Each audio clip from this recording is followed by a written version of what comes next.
Un air de samba, un palais des sports plein comme un œuf. Pourtant, Guillaume Kesk et Christian Knudsen portent le regard ailleurs.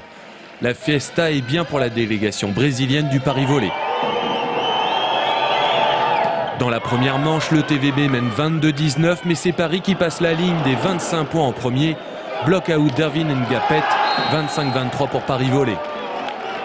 C'est vrai que le premier set, en menant 22-19, on a loupé un peu le coche, quoi. On aurait dû gagner le premier set et je pense que ça nous aurait libéré, ça aurait été un peu plus facile.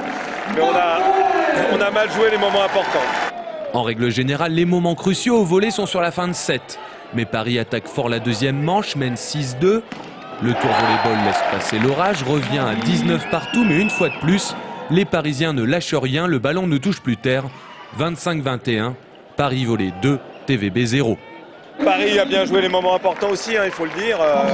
Et nous, on a une qualité de service qui était moindre et de bloc qui était moindre que d'habitude. Et à partir de là, bon, c'est vrai que Marc a joué au pied levé. Normalement, il ne devait pas jouer, il ne pouvait pas attaquer.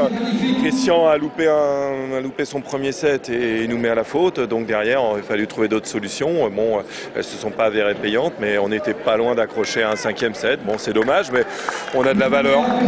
Après la pause, le tour volleyball revient avec de bien meilleures intentions, mène de bout en bout pour finir à 25-19. Ouf! Le quatrième et dernier set laisse peu d'espoir au Tourangeau, tellement le collectif parisien affiche sérénité et combativité sur la fin de set. Un dernier set remporté 25-20 et Tours lâche sa première place au classement.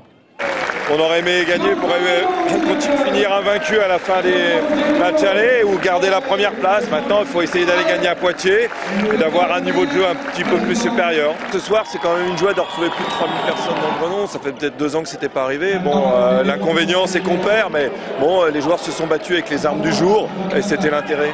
Le collectif tourangeau est sérieux, performant, costaud, mais pas invincible. Après 11 journées de Pro A, il n'est désormais plus invaincu.